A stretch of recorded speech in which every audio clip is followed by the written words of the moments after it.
Que el Señor les bendiga, hermanos. Sean bienvenidos una vez más a su iglesia Camino Nuevo y Vivo, donde volver a empezar es posible. Bienvenidos todos los que se están conectando, nuestro hermano Miguel, nuestro hermano Ciel, Jaciel, rima todo. Bienvenidos, que tengan que hayan tenido un muy bonito día. Hermano Raúl, bendiciones. Y pues bueno, vamos a tener un miércoles más de estudio. Nos quedamos en nuestro libro de Éxodo y pues bueno, antes de empezar, hermanos, ustedes ya se habrán dado cuenta, estoy en un nuevo lugar para dar el estudio, así que si escuchan que ladran perros, si escuchan que pasan motos o camiones, discúlpenme, es lo que hay por estos rumbos. Espero yo que durante el estudio no haya mucho ruido, pero de todas maneras nosotros vamos a meternos a la palabra de Dios. Como siempre les digo, el día de hoy, el día de hoy vamos a estar viendo el libro de Éxodo. Si hay algo nuevo o algo que sea... Ahí está la primer moto. Algo que sea diferente a las traducciones que tenemos normalmente en la Biblia, pues se lo estaré comunicando o lo estaré explicando para que no haya confusiones.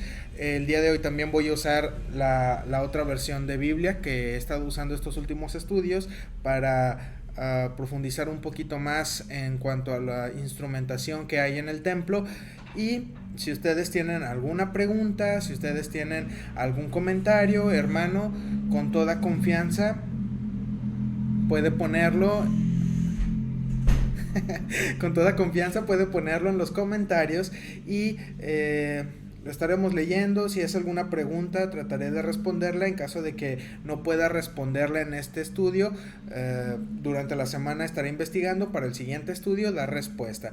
Pero el asunto, hermano, es que usted no se quede con dudas, usted no se quede pensando o con otra idea que no es. Si usted algo no le queda claro, si usted tiene ahí alguna dudita con algo, por favor póngala en los comentarios para ya sea que yo se la conteste o tal vez alguien más que está en el estudio pueda contestarlo.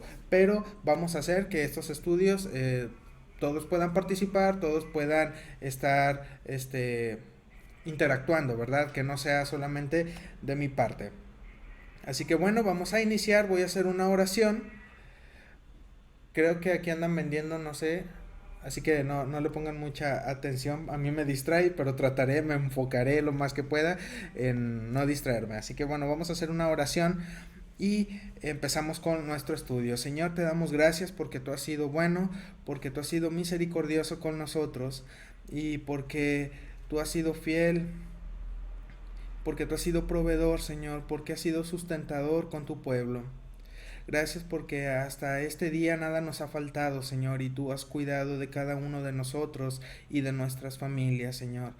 Te queremos pedir que en esta tarde tu Espíritu Santo nos guíe, tu Espíritu Santo hable a nuestras vidas y que todo lo que vayamos a aprender el día de hoy sirva para crecer espiritualmente, Señor, y para llegar a conocerte un poco más, Señor.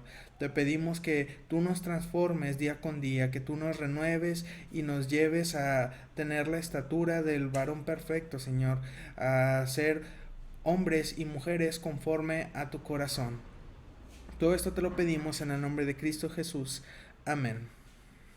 Bien, la vez pasada nos quedamos en el versículo capítulo número 29. Lo último que vimos fueron las ofrendas diarias y ahora vamos a iniciar con el capítulo 30. Ya son las últimas indicaciones que da Dios con respecto a la instrumentación o lo que va a haber dentro del tabernáculo. Más adelantito vamos a estar hablando un poquito más del tabernáculo, pero ya no será como lo hemos estado haciendo aquí. Es un poquito ya más general o hablando acerca de lo que sucede mientras ellos empiezan a construir estos instrumentos o estos muebles para el tabernáculo. En esta ocasión vamos a entrar también en un suceso que es muy importante y trataremos de darle una explicación clara, ¿verdad? Me costó un poco porque cuando lo estaba estudiando hay puntos de vista diferentes y encontrar lo indicado o encontrar lo que realmente pasó es difícil, pero vamos a tratar de encontrarlo en el día de hoy. Así que bueno, vamos a iniciar con el capítulo 30 y este capítulo inicia con el altar del incienso. Antes de iniciar, hermanos, recuerde que todo lo que estamos viendo que está dentro del tabernáculo va dirigido o apunta a Jesús. Todo tiene que ver con Él. De manera que todo lo que nosotros estamos hablando, el altar, la fuente, la mesa de los panes, todo esto va reflejado o va apuntando a Jesús y tiene un significado para nosotros más adelante. Si bien ahorita nosotros ya no tenemos un altar de incienso, ahorita no tenemos una fuente de bronce, no tenemos alguna mesa de panes, nosotros no lo tenemos. ¿Por qué? Porque Jesús ya ha venido, Jesús es el sacrificio perfecto y después de que Él viene, muere en la cruz y después resucita, ya todo esto no es necesario. Si a mitad de estudio usted nota que estoy sudando profusamente es porque ya cerré todas las ventanas. Bueno, Wendy ya me cerró todas las ventanas y bueno, pues se va a empezar a sentir un poquito el calor, pero vamos a iniciar entonces. Como los estudios anteriores, también les traigo imágenes de esto, así que vamos para allá. Vamos a iniciar con el altar del incienso, que es este. Bien, tal vez ustedes lo ven ahí muy pequeño, pero yo se los leo, ya lo saben. Algunos de las cosas importantes que tiene el significado este altar del incienso es, una vez más, está hecho con madera de acacia. Ya sabemos que esta madera no se pudre y representa la humanidad perfecta de Cristo, su cuerpo incorruptible. También está recubierta con oro, que representa la divinidad de Cristo. Tiene también 4 cuernos, figura del poder de la oración, y ustedes también recordarán que el estudio pasado el altar tenía 4 cuernos y esto significaba que el altar era para el perdón de pecados, ¿verdad? Cuando tú sacrificas, cuando tú llevas ese sacrificio delante de Dios y haces el sacrificio en el altar, esto nos representa, los cuernos representa que la salvación es para todo el mundo, para cada uno de los puntos cardinales, y es por eso que la salvación se extiende para todos lados. En el altar del incienso es lo mismo. El asunto aquí va a ser un poquito diferente. ¿Por qué? Porque el altar del incienso describe a Cristo intercediendo constantemente por nosotros. El altar era donde se hacían los sacrificios, era para salvación, y el del incienso era por intercesión. Cosas diferentes. Vamos a ver las medidas. Las medidas aquí nos dice que es un codo de longitud y anchura. Esto habla de la Trinidad que está atenta a nuestras oraciones, y la medida en que nosotros lo conocemos sería aproximadamente de 46 centímetros. Y también tenemos 2 codos de altura, indica el compañerismo entre Dios y los hombres, y esto es un aproximado de 91 centímetros. Esas serían las medidas. El incenciario simboliza la oración, las 2 varas, figuras del Espíritu Santo y de Cristo, quienes interceden al orar. Tiene una cornisa, o también en algunas versiones dice que es una corona. Aquí dice semejaba a una corona. Esto habla de que Jesús es nuestro Rey y sacerdote que vive eternamente intercediendo por nosotros. Jesús nos dejó la oración modelo, el Padre Nuestro. Asimismo estableció principios de cómo orar. Orar al Padre en el nombre de Jesús, constantemente, apartando tiempo, sin cesar, sin repeticiones y orando con fe. Y tenemos ahí también los versículos en donde vienen estas indicaciones. Y por último tenemos los anillos, por donde van a pasar las varas que van a trasladar el altar, y estas hablan de amor, autoridad y la misericordia eterna de Dios sobre los hombres. Esto es la información que viene en su imagen que les acabo de poner, en caso de que ustedes no la puedan ver porque está muy chiquita, pues bueno, es eso. Vamos a irnos hacia la lectura. Dice el versículo 1: harás asimismo un altar para quemar el incienso, de madera de acacia lo harás. Su longitud será de 1 codo y su anchura de 1 codo. Será cuadrado y su altura de 2 codos y sus cuernos serán parte de el mismo. Y lo cubrirás de oro puro, su cubierta, sus paredes en derredor y sus cuernos, y le harás en derredor una cornisa de oro. Le harás también 2 anillos de oro debajo de su cornisa, a sus 2 esquinas, a ambos lados suyos, para meter las varas con que será llevado. Harás las varas de madera de acacia y las cubrirás de oro, y lo pondrás delante del velo que está junto al arca del testimonio, delante del propiciatorio que está sobre el testimonio, donde me encontraré contigo. Y Aarón quemará incienso aromático sobre él cada mañana, cuando aliste las lámparas lo quemará. Y cuando Aarón encienda las lámparas al anochecer, quemará el incienso, rito perpetuo delante de Jehová por vuestras generaciones. No ofreceréis sobre el incienso extraño, ni holocausto, ni ofrenda, ni tampoco derramaréis sobre él libación. Y sobre sus cuernos hará Aarón expiación una vez en el año con la sangre del sacrificio por el pecado para expiación. Una vez en el año hará expiación sobre él por vuestras generaciones. Será muy santo a Jehová. Bueno, estamos viendo que aquí en el altar Dios está dando algunas indicaciones a Moisés, y el altar pues también es un reflejo de Cristo, ¿verdad? Acabamos de decir que el altar es para intercesión, Cristo intercediendo por nosotros en todo momento,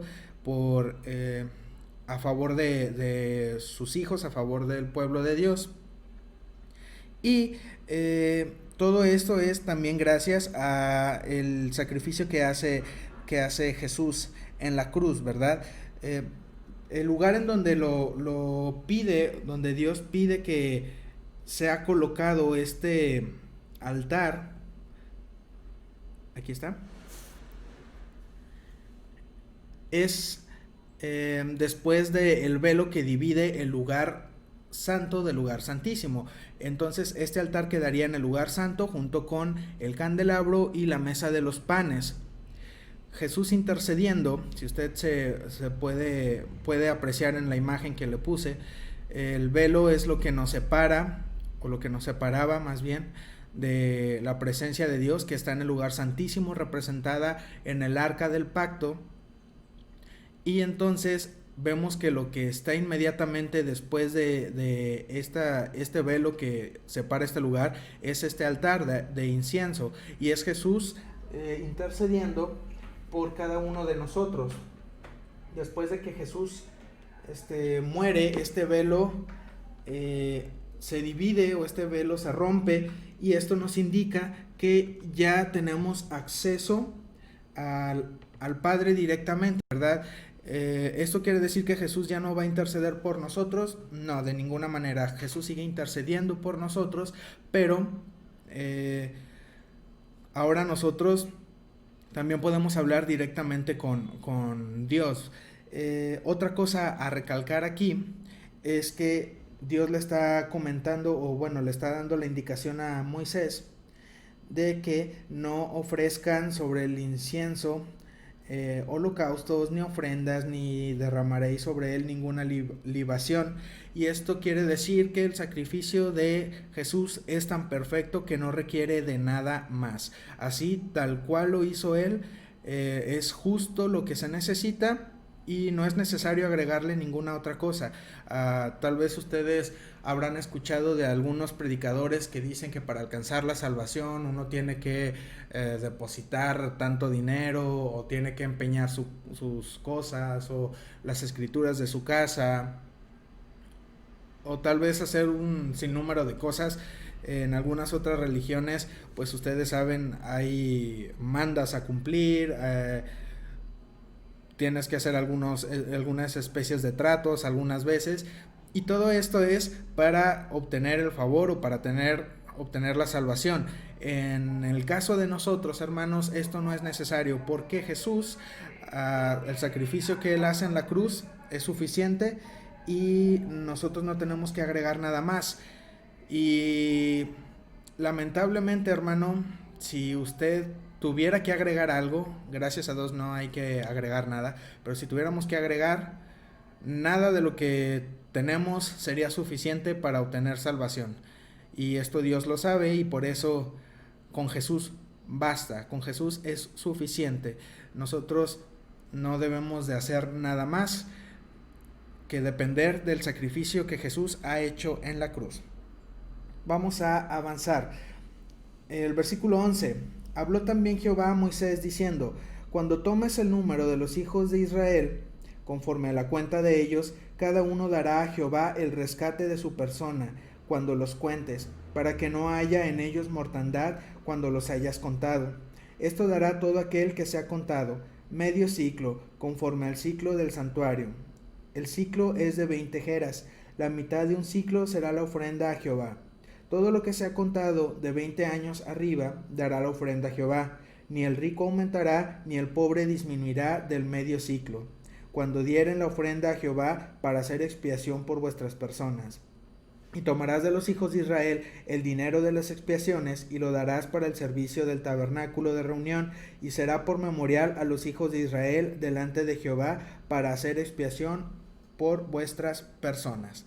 Bien, aquí empezamos con algo que la Torá habla de un punto de vista muy diferente a lo que nosotros pensamos, ¿verdad?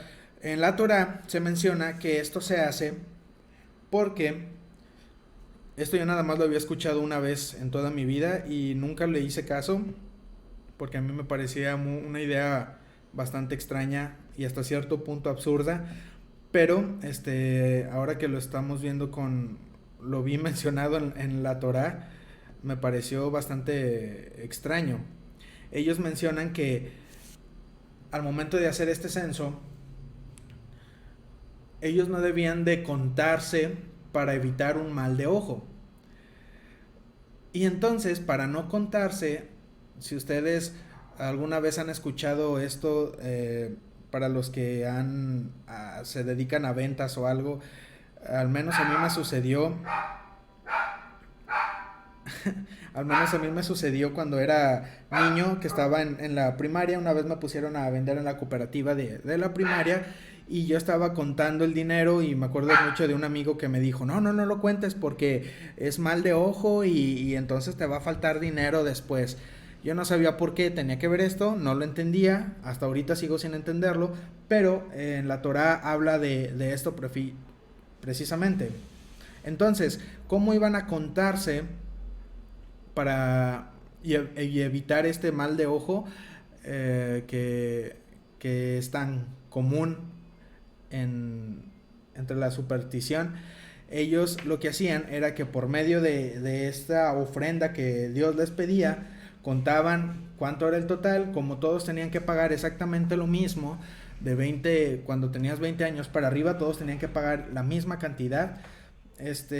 Contaban y podían sacar más o menos cuántas personas eran, ¿verdad? Y de ahí evitaban el estar contando persona por persona.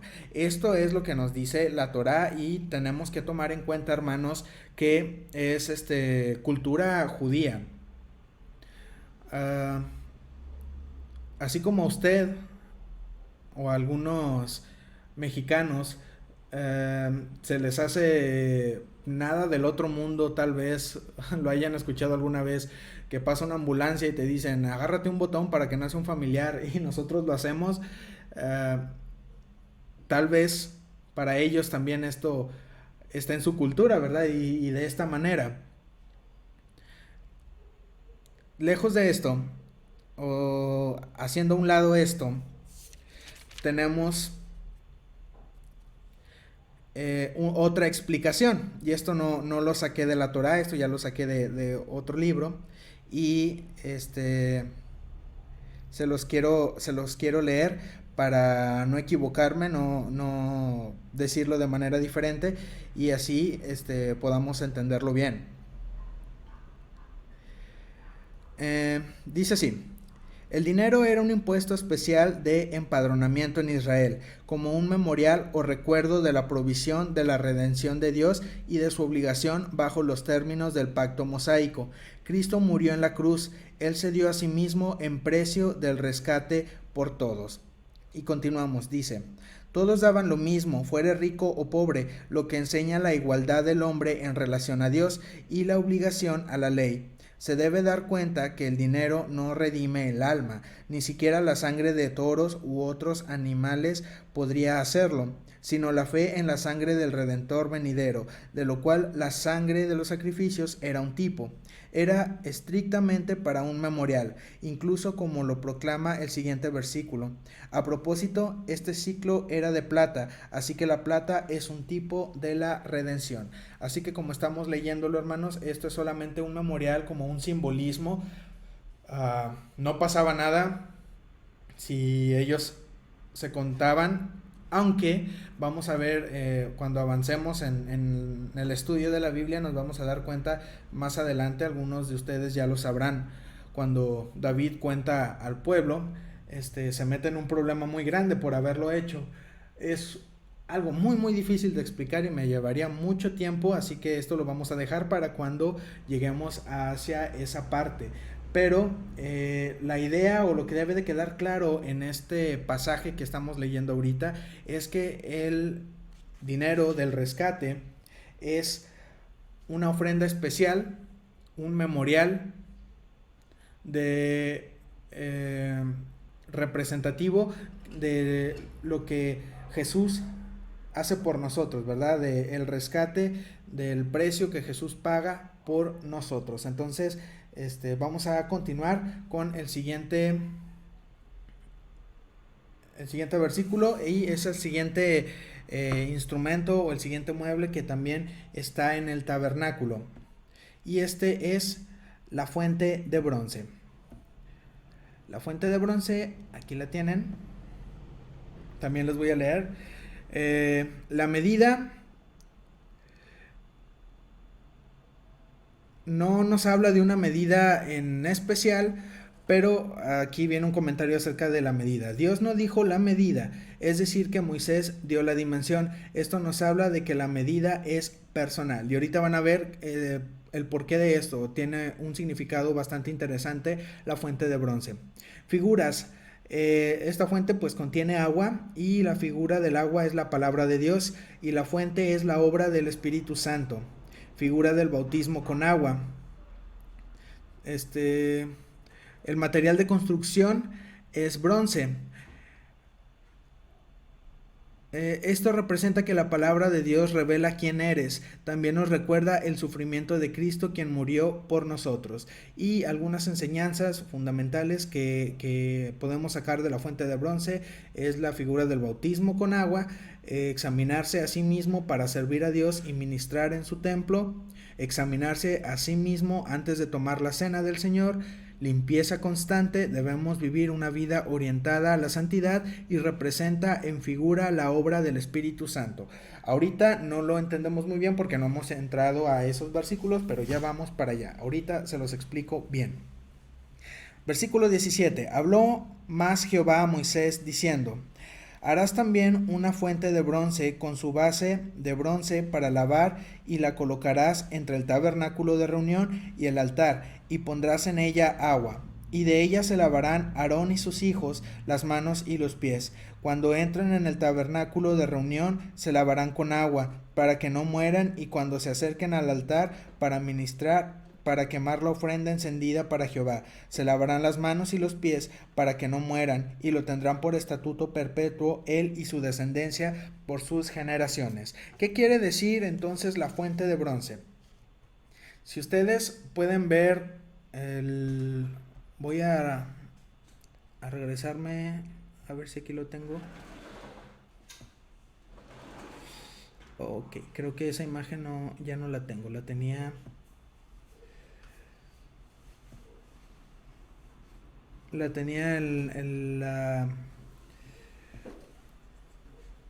la ocasión pasada, pero bueno, si ustedes recuerdan cómo está acomodado el tabernáculo, están los atrios, que es como ese pequeño muro o muralla que está rodeando todo el tabernáculo, y entrando inmediatamente vamos a toparnos con el altar, y después del altar está esta fuente. El altar, hermanos, era para las personas que habían pecado. Ellas aquí llegaban y ofrecían su sacrificio, eran perdonados, y entonces tenían de nuevo esta relación o esta comunión con Dios. Y la fuente era para que los sacerdotes se lavaran, ¿verdad? Y ellos pudieran ejercer su oficio sacerdotal sin ningún problema. Y el agua, como lo habíamos mencionado anteriormente, era un tipo o un simbolismo de la palabra de Dios. Entonces, ¿esto qué quiere decir? Vamos a amarrarlo. El pecador llega al altar y lo que consigue es el perdón de sus pecados. Entonces lo que tiene es la salvación, el perdón. Y si nosotros lo vemos del punto de vista de crecimiento de una persona en el camino de Dios, cuando un inconverso llega y se convierte y alcanza salvación, entonces ya tiene a Cristo en su corazón, pero ahí no termina el proceso. ¿Qué es lo que sigue? Bueno, tiene que ser nutrido con la palabra de Dios, que es el siguiente paso. Y esto es lo que nos viene representando la fuente de bronce. El agua que está ahí es la palabra de Dios, y es el conocimiento que nosotros debemos de tener de la palabra de Dios. ¿Por qué es tan importante? Porque nos va a dar indicaciones de qué hacer, de cómo vivir, de cómo comportarnos. Y si nosotros no tenemos estas indicaciones, si nosotros no tenemos estas guías, es muy fácil que nosotros perdamos la salvación que obtuvimos en el primer paso, en el altar. Entonces, los sacerdotes, al lavarse, al limpiar sus manos y sus pies, ellos están empapándose de la palabra de Dios con sus manos, representando sus acciones. Todo lo que ellos van a hacer va guiado por la palabra de Dios, y en su andar, que son sus pies, que también los tienen que lavar, y sus caminos tienen que ser caminos puros, caminos santos, que respalda obviamente la palabra de Dios. Entonces, esto es el significado de la fuente de bronce. Vamos a avanzar con el aceite de la unción y el incienso. De esto no tengo imágenes porque pues es un aceite y es incienso. O sea, yo creo que eso sí lo hemos visto todos, un aceite.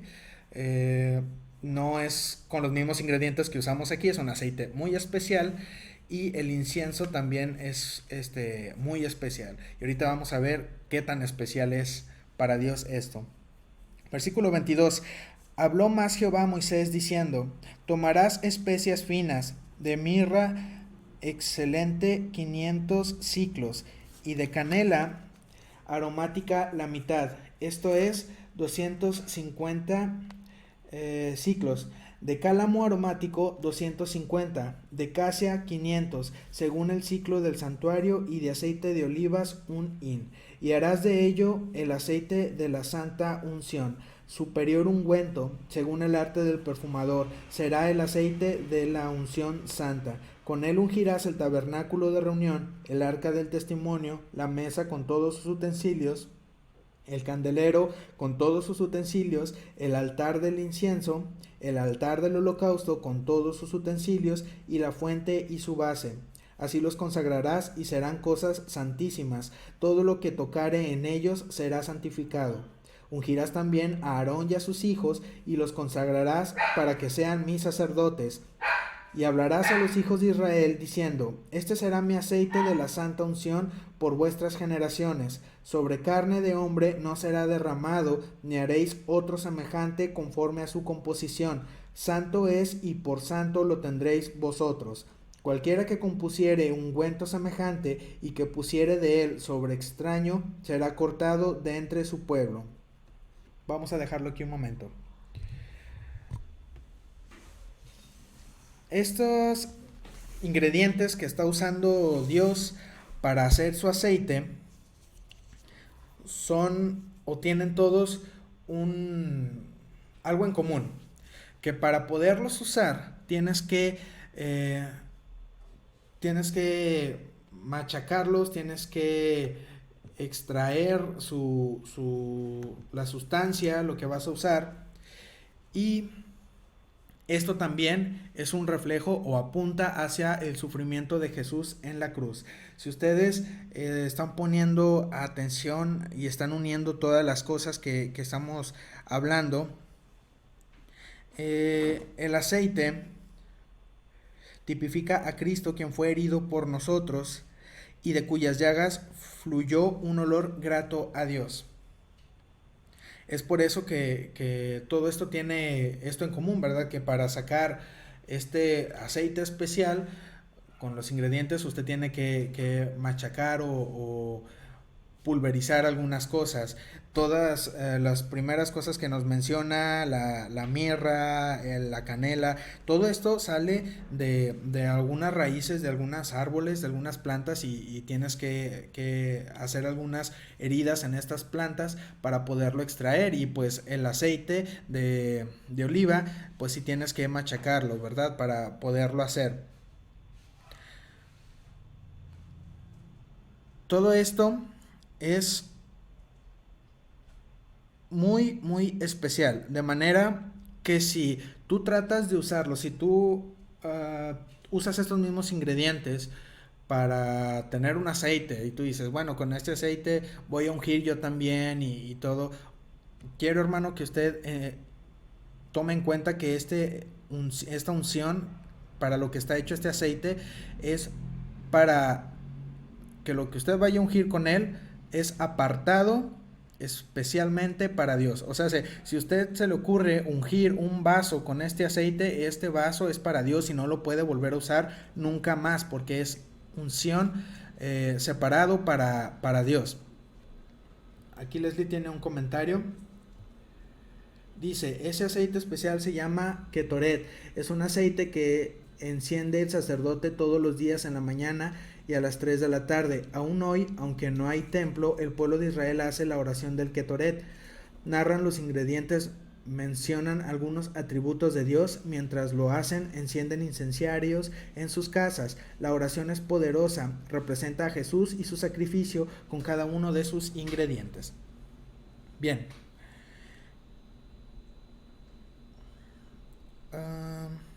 Esto es con respecto al aceite, pero hay algo más. El aceite también es un tipo del Espíritu Santo. Por lo tanto, no podemos estar jugando con él. Los siguientes versículos nos van a hablar un poquito más de lo especial que es este aceite y también que va a ser el incienso. En el 30 nos decía, ungirás también a Aarón y a sus hijos y los consagrarás para que sean mis sacerdotes. Esto quiere decir que Aarón y sus hijos ya no podían hacer nada más, ellos solamente iban a ser sacerdotes consagrados para Dios. Pero, quiero que también vean, en el versículo 32 da la indicación que sobre carne de hombre no será derramado, ni haréis otro semejante conforme a su composición. Santo es, y por santo lo tendréis vosotros. Cualquiera que compusiere ungüento semejante y que pusiere de él sobre extraño será cortado de entre su pueblo. Hermano, ¿qué quiere decir que pusiere de él sobre extraño? Aquí nos está hablando a cualquiera que no pertenezca al pueblo de Israel, pero si lo pasamos el tiempo contemporáneo, cualquiera que no tome con seriedad o cualquiera que se le haga como cualquier cosa, el aceite o la unción o las cosas de Dios, eso es extraño, hermanos. Y mire que usted, si estamos hablando que el aceite representa al Espíritu Santo, esto nos habla de que no puedes ungir a las personas, no puedes darles el regalo del Espíritu Santo a las personas que no tienen la intención o que no están comprometidas con el Señor, que toman esto como un juego. Esto, hermanos, esto es algo muy serio. El pueblo de Israel lo tenía, o el mandato de Dios era que no podían usar este aceite que era para consagrar las cosas del tabernáculo, no lo podían usar en ellos, o sea, no se lo podían poner ellos como nosotros hacemos, ¿verdad? Que vamos a ungir a un hermano que se siente mal y le ponemos aceite. Para este tipo de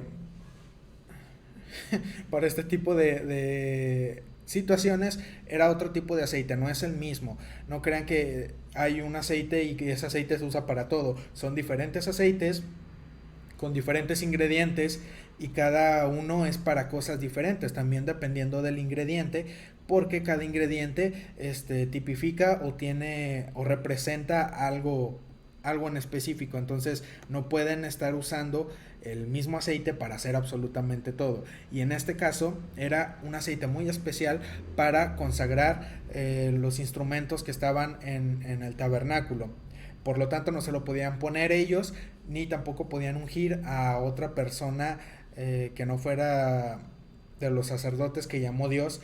No podían ponérselo a nadie más, y mucho menos a un extraño, a un extranjero. ¿Por qué? Porque el que lo hiciera inmediatamente lo cortaban del pueblo. No lo iban a matar, o al menos aquí no nos dice que lo vayan a matar, pero sí nos dice que va a ser cortado del pueblo, y esto quiere decir que ya no puede continuar con ellos, que la presencia de Dios o la provisión de Dios no está mal con ellos. Entonces, vamos a continuar. El versículo 34, dijo además Jehová a Moisés, toma especias aromáticas, estacte y uña aromática y gálbano aromático e incienso puro de todo en igual peso. Y harás de ello el incienso, un perfume según el arte del perfumador, bien mezclado, puro y santo. Y molerás parte de él en polvo fino, y lo pondrás delante del testimonio en el tabernáculo de reunión, donde yo me mostraré a ti. Os será cosa santísima. Como este incienso que harás, no os haréis otro según su composición, te será cosa sagrada para Jehová. Cualquiera que hiciere otro como este, para olerlo, será cortado de entre el pueblo. Así que si a los sacerdotes o a alguien le gustaba cómo olía y quería que su casa oliera igual y usaba este incienso, iba a ser cortado de su pueblo, no podían replicarlo. Dice Leslie, todos los frutos, plantas, animales, semillas y esencias llevan su género en la semilla, su género espiritual, y nos afectan espiritualmente hasta el día de hoy. Sí, esto con referencia a los ingredientes tanto para el incienso como para el aceite. Les mencionaba hace un momento que hay diferentes tipos de aceite, y estos son, pues dependiendo para qué se vaya a usar, ¿verdad? Según los ingredientes que traiga el aceite o la mezcla que se haya hecho para este aceite. Vamos a continuar, capítulo 31, llamamiento de Bezalel y de Aholiab. Habló Jehová a Moisés diciendo, mira, yo he llamado por nombre a Bezalel, hijo de Uri, hijo de Ur, de la tribu de Judá, y lo he llenado del Espíritu de Dios en sabiduría y en inteligencia, en ciencia y en todo arte, para inventar diseños, para trabajar en oro, en plata y en bronce, y en artificio de piedras para engastarlas, y en artificio de madera para trabajar en toda clase de labor. Y he aquí que yo he puesto con él a Aholiab, hijo de Ahisamac, de la tribu de Dan, y he puesto sabiduría en el ánimo de todo sabio de corazón, para que hagan todo lo que te he mandado. El tabernáculo de reunión, el arca del testimonio, el propiciatorio que está sobre ella y todos los utensilios del tabernáculo, la mesa y sus utensilios, el candelero limpio y todos sus utensilios, el altar del incienso, el altar del holocausto y todos sus utensilios, la fuente y su base, los vestidos del servicio, las vestiduras santas para Aarón el sacerdote, las vestiduras de sus hijos para que ejerzan el sacerdocio, el aceite de la unción y el incienso aromático para el santuario harán conforme a todo lo que te he mandado. ¿Qué está pasando en estos versículos? Dios habla con Moisés y le dice que, no sé si ustedes durante todos estos días que hemos visto esto del tabernáculo se habrán puesto a pensar qué estaría pensando o qué estaría pasando por la cabeza de Moisés al momento de ver todo lo que Dios le decía que tenían que hacer. Tal vez Moisés se preguntó en algún momento, ¿y yo tengo que aventarme todo este trabajo? O sea, yo no tengo ni la más remota idea de cómo manejar este material, no sé nada de esto. O tal vez pensó, ¿y a quién le voy a decir del pueblo que pueda hacer esto? Entonces Dios, en control de todas las cosas, le dice a Moisés, mira, ya separé personas para que hagan esto y les he dado de mi espíritu. ¿Qué es esto? El Espíritu Santo. Antes, en el Antiguo Testamento, no era como ahorita, que el Espíritu Santo reposa o es dado a cada uno de los cristianos que lo piden y que están en el camino de Dios, sino que en el Antiguo Testamento el Espíritu Santo solo era dado a ciertas personas para cierta actividad o para cierto propósito. Estas personas, en el caso de Bezalel y Aholiab, eran personas que al momento en que reciben el Espíritu Santo, ellos obtienen el conocimiento, la sabiduría para hacer estos trabajos, para hacer estos diseños como Dios lo está pidiendo. Ellos lo van a hacer, el mezclar ciertas ingredientes para hacer el aceite, para hacer el incienso. Todo esto viene conocimiento de parte de Dios y nos habla precisamente de que el Espíritu Santo nos capacita para hacer todo lo que debemos de hacer. Actualmente, al momento en que nosotros nos convertimos y pedimos a Dios que nos llene con su Espíritu Santo y que nos llene de dones, nos dan una tarea y entonces empezamos, ay, es que yo no la sé hacer, o yo no tengo experiencia, o es que cómo le voy a hacer. Bueno, este pasaje es un pasaje muy claro y una muestra de que cuando el Espíritu Santo entra en nosotros, Él nos capacita para hacer lo que debemos de hacer, para hacer lo que Dios nos manda que hagamos. Y este es el caso de estas personas y muy seguramente es el caso de muchos cristianos en la actualidad que han estado o se han atrevido, se han aventado, se han este, animado a tomar un ministerio que ellos no dominan o que ellos no conocen muy bien, pero confiando en el Señor, y el Espíritu Santo se mueve de una manera increíble a través de ellos. Y es esto solamente, no crean que la persona viene muy lista o que la persona es muy hábil o que la persona se la sabe al derecho y al revés. No, todo esto proviene del Espíritu Santo. Ahora vamos a continuar con el versículo 12. Habló además Jehová a Moisés diciendo, tú hablarás a los hijos de Israel diciendo, en verdad vosotros guardaréis mis días de reposo, porque es señal entre mí y vosotros por vuestras generaciones, para que sepáis que yo soy Jehová que os santificó. Así que guardaréis el día de reposo, porque santo es a vosotros. El que lo profanare, de cierto morirá, porque cualquiera que hiciere obra alguna en él, aquella persona será cortada de en medio de su pueblo. 6 días se trabajará, mas el día séptimo es día de reposo, consagrado a Jehová. Cualquiera que trabaje en el día de reposo ciertamente morirá. Guardarán pues el día de reposo los hijos de Israel, celebrándolo por sus generaciones, por pacto perpetuo, señales para siempre entre mí y los hijos de Israel, porque en 6 días hizo Jehová los cielos y la tierra, y en el séptimo día cesó y reposó. Comentario de Leslie. La Escuela Oficial de Artes en Israel se llama Instituto Bezalel, el equivalente a las universidades de música y artes visuales y plásticas de nuestro país. Es de muy alto nivel académico, casi a la par de Berkeley en Estados Unidos. Qué interesante, no sabía que se llamaba así. El equivalente a las universidades de música de nuestro país. Pues te diré. Yo creo que ha de ser todavía mejor. Pero bueno, con respecto al día de reposo, ya hemos hablado de él muchas veces. Ya hemos subido videos antes con este tema. Y no voy a quedarme mucho aquí. Solamente recalcarles que la creación o hacer el tabernáculo era muy muy importante para Dios. Todo lo tenían que hacer como Dios lo había mandado, no se valía que ellos pusieran de sus diseños o algo, no, era como Dios lo había mandado, con lo que Dios les había dicho, los materiales que Dios les había dicho que lo hicieran, las medidas que Dios les había dado, y esto tenía que ser tal cual como Dios lo había pedido. Era muy importante.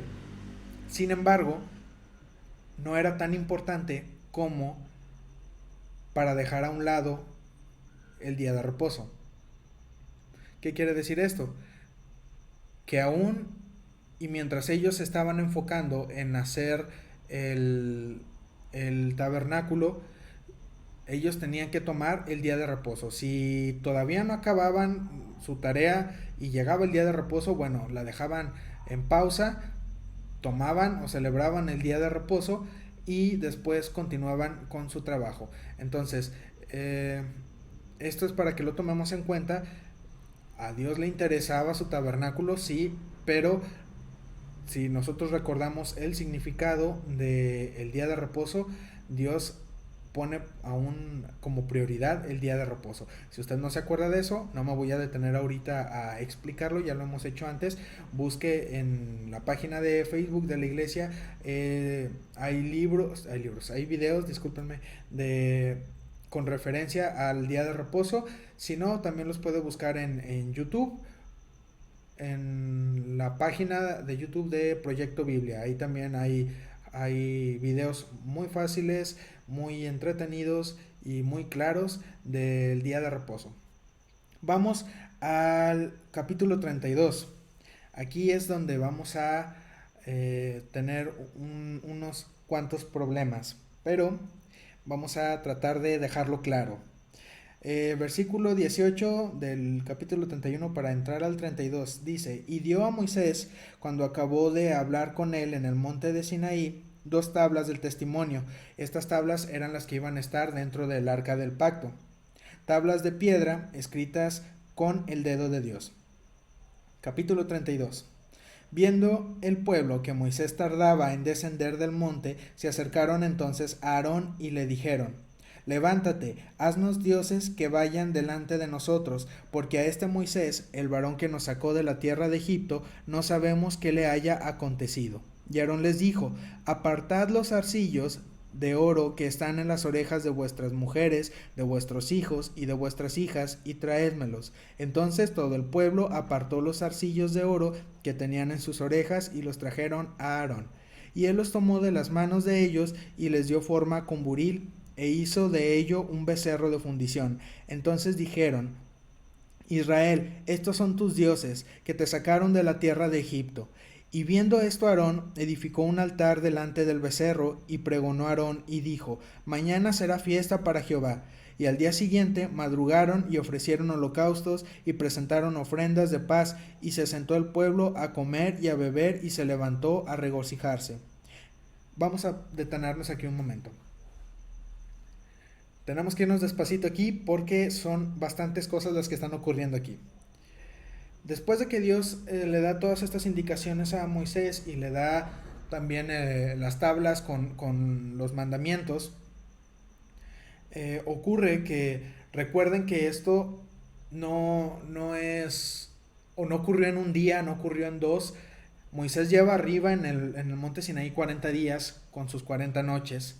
Recordemos también que Josué se fue con Moisés, por lo tanto Josué lo está esperando a pies del monte, también está esperándolo ahí 40 días y 40 noches, y él no sabe tampoco qué es lo que está ocurriendo en el pueblo. Mientras tanto, en el pueblo, recordemos que Moisés había dejado de encargado a Aarón y a Hur, y le había dicho al pueblo que cualquier problema, cualquier situación, cualquier cosa que tuvieran que tratar con Moisés, pues lo llevaran con Aarón y con Hur, porque Moisés iba a estar ocupado hablando con Dios. Entonces, Viendo el pueblo que Moisés no baja, habla con Aarón y le dice que pues haga un ídolo, haga una escultura a la cual ellos puedan adorar, porque ellos ya tienen mucho tiempo sin saber de Moisés, no saben qué le pasó, no saben si está vivo, si está muerto, y ellos quieren algo a quien adorar, es la necesidad del hombre de adorar a algo, ¿verdad? Lo cual es muy extraño y quiero que ustedes piensen en esto. El pueblo de Israel no estaba lo suficientemente lejos como para no ver el monte. Ellos lo veían y recuerden que la presencia de Dios está en el monte, entonces ahí se sigue viendo la nube que está cubriendo el monte, los truenos, los relámpagos, eso sigue ahí, pero al pueblo eso no parece importarle y va con Aarón. Ahora, ¿por qué digo que esto es algo difícil de interpretar o más bien de llegar a una conclusión? Porque hay, o bueno, consideré el punto de vista de la Torá para este capítulo. Si bien nosotros hemos leído, voy a hablarles primero de el punto de vista de la Torá. Nosotros hemos visto que, acabamos de leer que el pueblo le pide a Aarón que haga un dios o que haga dioses, y Aarón pide a la gente que les den sus joyas para fundir el oro y hacer el ídolo, ¿verdad? Bien, la Torah dice lo siguiente. Al momento en que ocurre todo esto, está Aarón y Ur a cargo del pueblo, y cuando en la Biblia nos dice viendo el pueblo, no se refiere tanto al pueblo de Israel, sino que se refiere a las personas que vienen con ellos de Egipto, como que a los que no tienen conocimiento de Dios, a los que no tienen conocimiento de lo que está ocurriendo, sino que ellos vienen de sus raíces egipcias. Por lo tanto, ellos al no ver a ningún dios, ellos acostumbrados a tener sus estatuas, sus dioses en Egipto, ellos dicen, bueno, Aarón, pues creo que nos estamos haciendo locos aquí todos, ¿verdad? Haznos un dios al cual nosotros adorar. Pero no crean que esto ocurrió de una manera tan tranquila, ¿verdad? Oye, Aarón, ¿qué te parece si nos haces un dios? No, ellos empiezan a hacer una revuelta en el pueblo, ellos empiezan a ponerse algo violentos hasta el punto de matar a Ur. ¿Por qué? Porque ellos dicen, haznos un ídolo, y Ur es el único que se opone, y Ur les dice, no, no es correcto, estamos esperando a que regrese Moisés, nosotros adoramos a Jehová, nosotros nos rendimos solamente ante nuestro Dios, y Él nos ha dicho, nos ha dado indicaciones, por lo tanto no tenemos por qué hacer un ídolo. Y ellos, al ver que Ur se les oponía, lo matan. Entonces vamos con Aarón, a ver qué nos dice Aarón, y Aarón, al ver que ya mataron a Ur, él dice, bueno, no voy a dejar que me maten, no por el hecho de que aprecie mucho mi vida, sino que al matarme, ellos estarían cometiendo un pecado muy grande. Ellos estarían cayendo en una situación bastante difícil, que si ya de por sí la idolatría era un pecado es un pecado bastante grave, bastante grande, agregarle al currículum el asesinato, pues haría las cosas peor para el pueblo. Entonces, Aarón dice, ok, yo les hago su ídolo, tráiganme sus joyas para hacerlo. Aarón pensando, si les pido las joyas, ni las mujeres ni los hijos van a querer darlas. ¿Por qué? Porque son objetos muy preciados. Entonces ellos van a decir, no, pues es que si te tenemos que dar algo, pues mejor no hagas nada, ¿verdad? Así queda. Y entonces Aarón dice, bueno, esa va a ser la solución, que yo les pida sus joyas, y ellos al no querérmelas dar, pues bueno, yo no tengo con qué hacerles un ídolo. Y gano tiempo para que baje Moisés y Moisés ponga orden aquí. Entonces, para sorpresa de Aarón, ellos muy comprometidos van y le dan sus joyas. Entonces Aarón empieza a fundirlas, ¿verdad? Y lo hace con toda la lentitud que puede hacerlo. Él se tarda lo más que puede, él busca ganar tiempo y entonces lo inevitable, pues hace al becerro. Entonces esta gente empieza a decir, Israel, estos son tus dioses que te sacaron de la tierra de Egipto. Y viendo esto Aarón edificó un altar delante del becerro y pregonó a Aarón y dijo, mañana será fiesta para Jehová, ¿por qué no ahorita? Si ya están ahí. Bueno, Aarón sigue buscando ganar tiempo y dice, bueno, pues vámonos hasta mañana, tal vez ya para mañana venga Moisés y arregle todo esto, entonces, mañana va a ser fiesta para Jehová. Y todos dijeron, bueno, está bien, mañana, mañana. Y, y mañana llega. Muy temprano, por la mañana, ellos se levantan y empiezan a ofrecer sacrificios.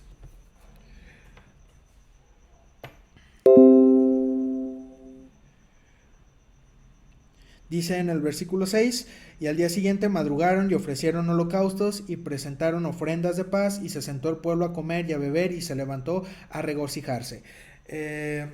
Muy probablemente aquí ya había gente del pueblo de Israel participando. Disculpen a Fusa, anda algo demente el día de hoy, entonces le está ladrando a todo. Pero bueno, ellos están haciendo estos holocaustos, están haciendo estos sacrificios y Aarón pues busca ganar tiempo, pero pues al parecer no está funcionando, ¿verdad? Entonces en el versículo 7 Dios está hablando con Moisés y le dice, entonces Jehová dijo a Moisés, anda, desciende porque tu pueblo que sacaste de la tierra de Egipto se ha corrompido. Pronto se han apartado del camino que yo les mandé, se han hecho un becerro de fundición y lo han adorado y le han ofrecido sacrificios y han dicho, Israel, estos son tus dioses que te sacaron de la tierra de Egipto. Dijo más Jehová a Moisés, yo he visto a este pueblo, que por cierto es pueblo de dura cerviz. Ahora pues déjame que se encienda mi ira en ellos y los consuma, y de ti yo haré una nación grande. Entonces Moisés oró en presencia de Jehová su Dios y dijo, oh Jehová, ¿por qué se encenderá tu furor contra tu pueblo que tú sacaste de la tierra de Egipto con gran poder y con mano fuerte? ¿Por qué han de hablar los egipcios diciendo, para mal los sacó, para matarlos en los montes y para raerlos de sobre la faz de la tierra? Vuélvete del ardor de tu ira y arrepiéntete de este mal contra tu pueblo. Acuérdate de Abraham, de Isaac y de Israel, tus siervos, a los cuales has jurado por ti mismo y les has dicho, yo multiplicaré vuestra descendencia como las estrellas del cielo, y daré a vuestra descendencia toda esta tierra de que he hablado, y la tomarán por heredad para siempre. Entonces Jehová se arrepintió del mal que dijo que había de hacer a su pueblo. Y volvió Moisés y descendió del monte trayendo en su mano las dos tablas del testimonio, las tablas escritas por ambos lados, de uno y otro lado estaban escritas, y las tablas eran obra de Dios, y la escritura era escritura de Dios grabada sobre las tablas. Cuando oyó Josué el clamor del pueblo que gritaba, dijo a Moisés, alarido de pelea hay en el campamento, y él respondió, no es voz de alaridos de fuertes, ni voz de alaridos de débiles, voz de cantar oigo yo. Y aconteció que cuando él llegó al campamento y vio el becerro y las danzas, ardió la ira de Moisés y arrojó las tablas de sus manos y las quebró al pie del monte.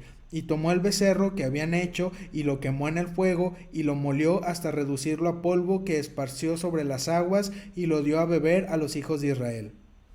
Pausamos aquí. Bien. Comentario de Leslie, perdón, no lo había visto. Dice, de hecho la Torah explica que todos los varones de las tribus adoraron el becerro, excepto las mujeres y la tribu de Leví entera. De esta situación vienen algunas otras leyes, y Dios confirma a los levitas como su tribu de servicio y adoración. Antes de esto, cada primogénito varón era dedicado a Dios sin importar la tribu, pero Dios no soporta la idolatría, y por eso toma a toda la tribu de Leví para él. Por lo tanto, se agrega una ley que dice que cuando nace un primogénito varón, sus padres deben pagar un rescate por él. pero cuando nace una niña primogénita, ella no paga rescate. Al contrario, ella rescata a sus hermanos menores. Era un privilegio muy grande entonces que el primer hijo fuera niña. Ellas no pagan rescate porque las mujeres se mantuvieron firmes y no adoraron al becerro. Ok, hermanos, todo esto lo está diciendo la Torá. No viene aquí en sus Biblias como tal. Esto es la Torá, lo que los judíos leen, son las escrituras de los judíos, los primeros 5 libros, la ley, y aparte ellos tienen a los profetas y algunos escritos más. Les estoy diciendo, ustedes se preguntarán por qué entonces nos hablas de la Torá y no con la Biblia de nosotros. Pues bueno, hermanos, estamos viendo la historia del pueblo de Dios, estamos entrando a la Biblia en sus profundidades, y para entenderla tenemos que ver la Torá, tenemos que ver el punto de vista de ellos, ¿verdad? Ahorita en un momento más nos vamos a pasar a nuestro punto de vista y de los dos lados sacamos algo interesante, pero vamos a avanzarle un poquito más. Cuando Moisés baja, de hecho la conversación que tiene Moisés con Dios, en esta conversación vemos que Dios hasta ya no dice mi pueblo, ¿verdad? Le dice tu pueblo, el que tú sacaste de Egipto. Entonces Dios está haciendo para atrás con el pueblo de Israel. No creo, yo creo perfectamente que Dios ya sabía que esto iba a suceder. Dios conoce todo lo que va a suceder más adelante. Y esto es también una prueba que Moisés tiene que pasar. No a costa de todo el pueblo de Israel, ¿verdad? Lo que hizo el pueblo de Israel pudo haberse quedado sin que sucediera, pero vemos que Dios obra en todo, y aún lo malo Él lo toma y lo convierte en bueno. Entonces, vemos que Moisés intercede. Por eso es también que Moisés es una figura de Cristo en este punto. Dicen los estudiosos que Moisés cumple con los 3 oficios que tiene Cristo también, que es rey, profeta y sacerdote. Y Moisés toma estos 3 roles en diferentes puntos de la historia en el pueblo de Israel, ¿verdad? Entonces es importante, y Moisés está intercediendo por el pueblo de Israel. Y entonces él desciende después de tener esta conversación con Dios y se topa con esta escena, ¿verdad? Recordemos que Josué no estaba involucrado ahí, Josué también lo estaba esperando en otra parte del monte. Ellos dos llegan juntos, y al ver el escenario, Moisés se enoja y arroja las tablas de la ley. En la Torah dice que él hace esto porque en la Torah, en las tablas, discúlpenme, viene el mandamiento precisamente sobre la idolatría. Entonces, al momento en que Moisés arroja esto, es pensando que no va a haber o no puede haber un castigo muy severo para algo que el pueblo no sabía. Si ellos no habían leído, o si Moisés no les había leído acerca de la idolatría, entonces podría haber la posibilidad de que el castigo fuera menor. Y es por eso que Moisés arroja las tablas y estas se rompen, ¿verdad? Para evitar que sea un castigo mayor. Una vez más, les estoy hablando desde el punto de vista de los judíos, la Torá. Entonces, Moisés se enoja y agarra el becerro y lo vuelve a fundir hasta el punto de hacerlo polvo, lo muele, lo mezcla con las aguas que hay ahí y se lo da de beber al pueblo de Israel. Y aquí en la Torá nos menciona que hay 3 tipos de pecadores. El primero es aquel que no le importó nada y que pecó así enfrente de todos, todos lo vieron, se pusieron a adorar al ídolo, al becerro, y entonces estos mueren cuando la tribu de Leví pues mata a parte del pueblo, ¿verdad? Más adelantito llegamos a esto. Hay otros que pecan, no, sí los ven, pero no participan tanto como los primeros. Ellos están un poquito más... Hermanos, en verdad discúlpenme por el perro. Ellos participan, pero no de la misma manera que los demás. Tal vez a ellos se refiere las personas que dieron sus joyas para crear este becerro, y a este tipo de pecadores se refiere, a unos que tal vez no participaron tan directamente.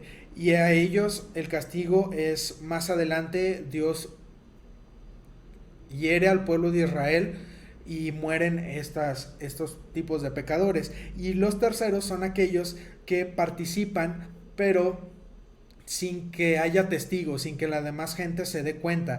Ellos tal vez se quedaron en sus tiendas y desde ahí ellos adoraron sin que más gente del pueblo fuera testigo de que ellos estaban cayendo en la idolatría también. A estas personas la Torah dice que al momento en que Moisés les da de beber esta agua con el ídolo hecho polvo, ellos se les inflama el vientre por la combinación de agua con el oro y todos los materiales que se usaron, y mueren de esa manera. Entonces, vamos a continuar. En el versículo 21 dice: y dijo Moisés a Aarón, ¿qué te ha hecho este pueblo que has traído sobre él tan gran pecado? Moisés le está preguntando a Aarón, ¿te amenazaron? ¿Te hicieron algo? ¿Por qué razón tú accediste a hacer esto? Y entonces Aarón responde: no se enoje, mi señor, tú conoces al pueblo que es inclinado al mal, porque me dijeron, haznos dioses que vayan delante de nosotros, porque a este Moisés, el varón que nos sacó de la tierra de Egipto, no sabemos qué le haya acontecido. Y yo les respondí, ¿quién tiene oro? Apartadlo. Y me lo dieron y lo eché en el fuego y salió este becerro. Y viendo Moisés que el pueblo estaba desenfrenado porque Aarón lo había permitido para vergüenza entre sus enemigos, se puso Moisés a la puerta del campamento y dijo, ¿quién está por Jehová?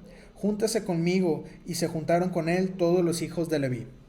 Bien, cuando Moisés está hablando con Aarón y le pregunta, oye, ¿por qué haces esto? ¿Qué te hizo el pueblo para que tú accedieras a hacer esto? Aarón se excusa y dice, bueno, yo veía que ellos estaban muy necios en hacer esto. Les estoy hablando aún de la Torah. Entonces yo quise ganar algo de tiempo y para que no me mataran como mataron a Ur, yo les pedí, ¿quién tiene oro? Pero ellos pues me dieron su oro, me dieron sus joyas, y entonces yo lo puse en el fuego y salió este ídolo. Es una excusa aún muy débil, muy floja, y Aarón la usa para excusarse, ¿verdad? Entonces Moisés, enojado, se va a la puerta del campamento y entonces pregunta, ¿quién está por Jehová? Esto es, ¿quién no se contaminó? ¿Quién no adoró? ¿Quién se mantuvo firme a pesar de todo lo que ocurrió? Y aquí la Biblia nos menciona que fue la tribu de Leví. Y les dijo, así ha dicho Jehová, el Dios de Israel, en el versículo 27, poned cada uno su espada sobre su muslo, pasad y volved de puerta a puerta por el campamento y matad cada uno a su hermano y a su amigo y a su pariente. Y los hijos de Leví lo hicieron conforme al dicho de Moisés, y cayeron del pueblo en aquel día como 3000 hombres. Entonces Moisés dijo, hoy os habéis consagrado a Jehová, pues cada uno se ha consagrado en su hijo y en su hermano, para que él dé bendición hoy sobre vosotros. Cuando pasa esto, que dice Moisés, aun y aunque sean sus amigos, aun y aunque sean sus familiares, pero uno se pone a pensar, pero si estás diciendo que toda la tribu de Leví se mantuvo firme, ¿por qué van a matar a los mismos de la tribu de Leví? Bueno, aquí la Torah nos dice que estas personas que menciona Moisés son muy probablemente personas que ya sea que uno de los padres, de preferencia el padre, haya muerto, y entonces la mamá se juntó con alguien o se casó con alguien de otra tribu, y entonces el hijo que nació pues no pertenecía totalmente a la tribu de Leví, ¿verdad? Entonces a estas personas es a los que se refiere. Y cuando Moisés habla en el versículo 29 acerca de que se han consagrado en su hijo y en su hermano, Moisés les está diciendo, no se preocupen de qué les va a pasar por haber hecho esto, por haber matado a estas personas. Ustedes se han consagrado, ustedes se mantuvieron firmes y esto es mandato de Dios. Dios ha dicho esto. Entonces, en este momento la tribu de Leví, si ustedes recuerdan en Génesis, al momento en que Israel está a punto de morir y está dando las bendiciones a la tribu a sus hijos, que después se convierten en las tribus, hay algo muy, muy triste para la tribu de Leví y para la tribu de Simeón. Leslie dice, se refiere la Torá a los nietos, yernos, sobrinos, etcétera, de otras tribus emparentados con ellos. Exactamente, también a ellos. Y en esta bendición, que para ellos no es bendición, más bien pues es que es maldición. En ellos estaba que ellos no iban a tener heredad, iban a ser dispersos. Pero al ser la tribu de Leví, la única tribu que se permanece firme, en este momento la maldición cambia. A pesar de que ellos no tienen un pedazo de tierra para la tribu de Leví como lo van a tener las demás tribus, y que ellos son separados para Dios completamente, es aquí donde se rompe, porque ellos estaban destinados a algo bastante triste, ¿verdad? Prácticamente ellos iban a andar para arriba y para abajo sin un lugar para ellos. La tribu de Simeón, no recuerdo muy bien en qué termina esa tribu, pero la tribu de Leví, a partir de este momento se gana el que Dios la tome en cuenta y se consagra para ser la tribu de los sacerdotes, o la tribu que va a estar sirviendo en el templo, en el tabernáculo. Entonces de aquí es de donde van a salir todos los sacerdotes. Versículo 30. Y aconteció que al día siguiente dijo Moisés al pueblo, vosotros habéis cometido un gran pecado, pero yo subiré ahora a Jehová, quizá le aplacaré acerca de vuestro pecado. Entonces volvió Moisés a Jehová y dijo, te ruego, pues este pueblo ha cometido un gran pecado, porque se hicieron dioses de oro, que perdones ahora su pecado, y si no, ráeme ahora de tu libro que has escrito. Y Jehová respondió a Moisés, al que pecare contra mí, a este raeré yo de mi libro. Ve pues ahora, lleva a este pueblo a donde te he dicho. He aquí mi ángel irá delante de ti, pero en el día del castigo yo castigaré en ellos su pecado. Y Jehová hirió al pueblo porque habían hecho el becerro que formó Aarón. Bien, hasta aquí vemos lo que la Torá nos va diciendo, ¿verdad? Ahora, desde el punto de vista... en la Torá nos muestra a Aarón tomando la decisión de decir, bueno, que haya una falta en mí para que no haya una falta en todo el pueblo, y que el pueblo no sea culpado de otro pecado más, el asesinato, ¿verdad? Aunque ya habían matado a Ur. Entonces, de cierta manera se justifica un poco lo que hace Aarón, y va ganando tiempo. La Torah dice, ¿qué prueba hay de que Aarón es inocente a todo esto? Pues bueno, que durante todo el relato no hay una mención de que Aarón ha sido castigado por este pecado, ¿verdad? Entonces la Torah menciona que por eso es que Aarón sale libre o es inocente en este punto. Más adelante va a tener otra bronca. Pero, aún y así, nos habla muy, muy en claro del papel que nosotros debemos de tomar como sacerdotes y ante el pecado. Leslie aquí nos comenta, la tribu de Simeón es una tribu de negocios y comerciantes. Ellos eran los que mantenían a los levitas, además de lo que les correspondía de ofrendas del pueblo. Bueno, hasta cierto punto entonces vemos que sigue unido la maldición que ellos tienen por lo que hizo Simeón y Leví al matar a todo ese pueblo, ¿verdad? Este, si bien la tribu de Leví, ya les comento que se han consagrado y son los sacerdotes, la tribu del sacerdocio, Simeón pues prácticamente va a mantener a los levitas. Si ellos también se hubieran mantenido firmes, tal vez otra historia hubiera sido. Pero bueno, volviendo con Aarón. Eh, Me parece interesante lo que menciona la Torá con respecto a Aarón. No me parece para nada tampoco descabechado, descabezado, no sé cómo se diga, descabellado, ninguna de las dos, válgame. Este, no me parece tampoco que esté muy fuera de sitio, pero el hecho de que se justifique un poquito a Aarón de esta manera no me da mucha confianza en el punto de vista que ellos tienen. ¿Por qué? Porque, hermanos, nosotros tenemos una gran responsabilidad al momento de proclamar uh, la palabra de Dios.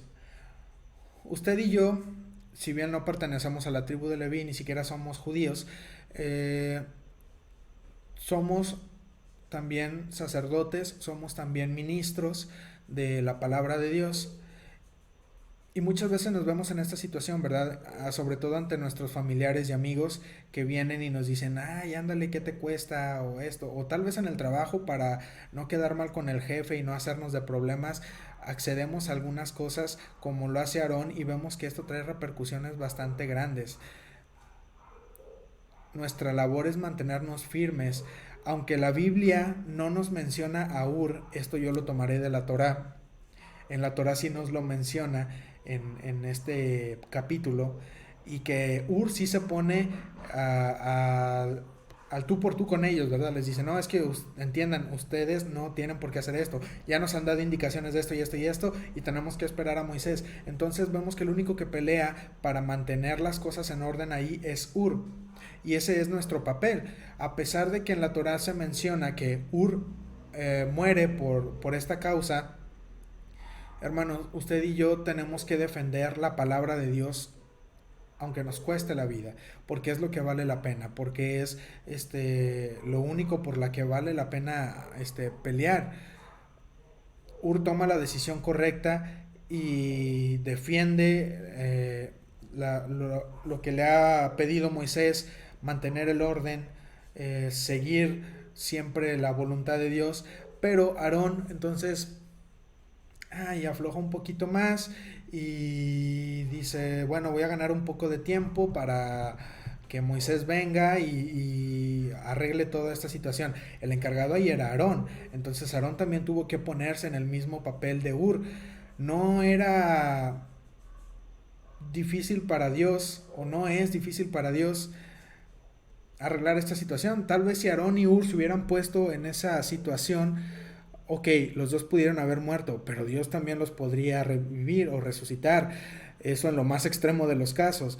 Pero en otro caso, Dios podría haber avisado a Moisés en ese mismo momento, o pudo haber pasado cualquier cosa de parte de Dios para detener la situación, siempre y cuando ellos hubieran mantenido firmes. Y esto es algo que en lo que me quiero centrar en este capítulo, el hecho de que nosotros nos tenemos que mantener firmes para defender siempre la palabra de Dios, para defender siempre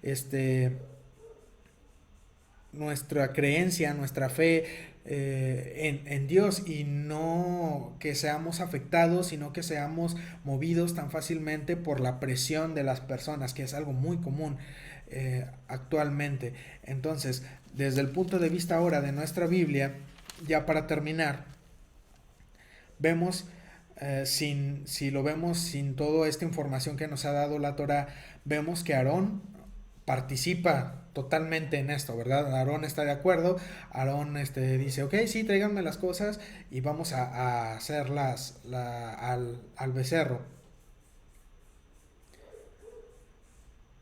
Hay otra cosa que aprender aquí, Y esto es, bueno, son dos cosas. La primera que debemos de ver es que Dios toma bastante serio el asunto del pecado. De manera que si nosotros fallamos, si nosotros pecamos, Él lo toma muy, muy en serio. No es juego para Él, no es pasalón, no es, no te apures, no tiene importancia. No, Él toma esto bastante serio. Pero también nosotros debemos de ver lo que ocurre después con Aarón. Aún y aunque Aarón hizo esto, ustedes pudieran pensar, Aarón ya va a ser quitado del sacerdocio, Aarón va a ser cortado del pueblo, a Aarón le espera un final bastante trágico, pero no. Aarón continúa en el sacerdocio, Aarón continúa en el pueblo, entonces uno se queda pensando, a ver, entonces ¿qué pasó? ¿Por qué ocurren las cosas así? Bueno, aquí está el otro punto que nosotros debemos de aprender.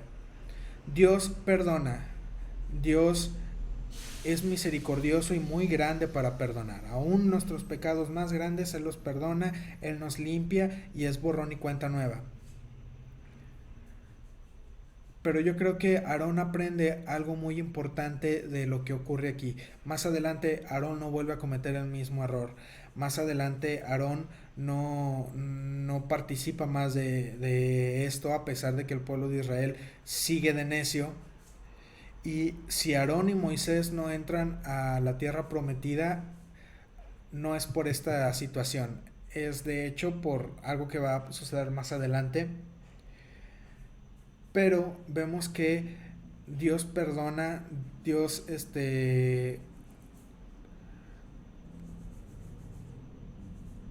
olvida si nosotros si en nosotros hay un arrepentimiento genuino. Ahora, quiero que ustedes también piensen en esto. Tal vez aquí no nos menciona que Aarón ha sido castigado de alguna manera, pero Aarón va a ser el sacerdote, el encargado de unir o de llevar al pueblo a una relación con Dios, de unir otra vez esas relaciones rotas a causa del pecado. A raíz de este evento, mucha gente muere. ¿Cómo creen que Aarón vivía después de esto, con esta carga en su cabeza, en su mente, de que participaste y por lo que hiciste mucha gente murió, mucha gente se perdió? Sí, tal vez Aarón pudo haber dicho, pues para que el pueblo no sea culpable después de asesinato.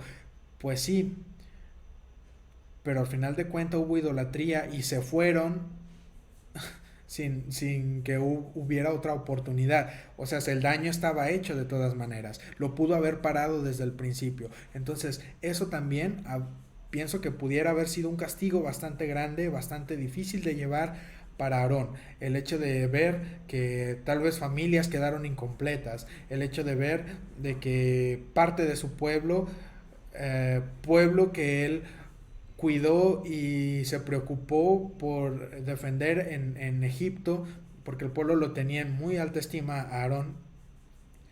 Todo ese pueblo que confiaba tanto en él, ahora está dañado por esta situación. Entonces es parte de, pudiéramos decir, del castigo que tiene Aarón, o parte de las consecuencias que está viviendo Aarón. Vivamos, hermanos, siempre pensando en qué va a ocurrir más allá. Y mira, hermano, no se complique tanto las cosas. Si usted elige siempre la voluntad de Dios y usted elige siempre a defender o mantenerse firme a sus convicciones en cuanto a Dios, la consecuencia futuro va a ser de bendición y va a ser algo que le traiga tranquilidad y sanidad. A diferencia a que si usted dice, bueno, voy a elegir esto por el bien de las personas, aunque yo salga perjudicado, pero más personas se van a beneficiar. Hermano, si eso no viene de Dios, si eso no proviene de Dios, la gente no se va a beneficiar. Tarde o temprano o de alguna u otra manera la gente va a salir afectada y usted junto con ellos. Entonces siempre busquemos mantenernos en la voluntad de Dios y siempre busquemos mantenernos firmes a los mandatos de Dios para nuestras vidas, para la vida de todo creyente. Defendamos, hermanos, la santidad y no defendamos el pecado, no dejemos que el pecado avance y que el pecado se infiltre. Nosotros debemos de denunciarlo, nosotros debemos de detenerlo. Para eso tenemos este conocimiento, para eso estamos estudiando esto, para que no ocurra que por falta de conocimiento, para que no ocurra que porque nosotros no sabíamos, dejemos que las cosas sucedan y entonces pasan las cosas como en este capítulo que acabamos de leer. Hermanos, que el Señor les bendiga. Esto sería todo el día de hoy. El día miércoles de la siguiente semana continuamos con el estudio. Ya vamos a acabar Éxodo. Ya se me hacía eterno Éxodo. Es que nos hemos tardado mucho aquí, pero es porque también hemos tenido algunos descansos y nos han faltado algunos días de estudio continuo, pero ya estamos por terminarlo y iniciar un libro nuevo. Así que, hermanos, muchas gracias por separar este tiempo y por estudiar con nosotros. Y espero que el estudio de hoy haya sido de bendición para ustedes y que haya hablado a sus vidas. Cuídense mucho, descansen esta noche, cenen algo rico y nos vemos el día de mañana en nuestro servicio de oración. Si usted tiene una petición, hermano, póngala en el muro de Facebook para que nosotros podamos apuntarla y el día de mañana estemos orando por ella y el resto de la semana y sigamos orando por ellas. Hermano, y si usted, esto nunca se los he dicho, pero qué bueno que me acordé ahorita, y si usted algún momento puso alguna petición y su petición ya se contestó, hermano, póngalo también, porque esto nos reconforta, nos anima, nos fortalece el saber que Dios escucha nuestras oraciones y las contesta también. Entonces, hermanos, tanto tenga petición como que su petición ya ha sido contestada, pónganla en el muro de Facebook para que nosotros lo veamos y podamos alabar a Dios o en su defecto podamos orar por su petición. Que el Señor les bendiga, cuídense mucho y nos vemos mañana. Hasta luego.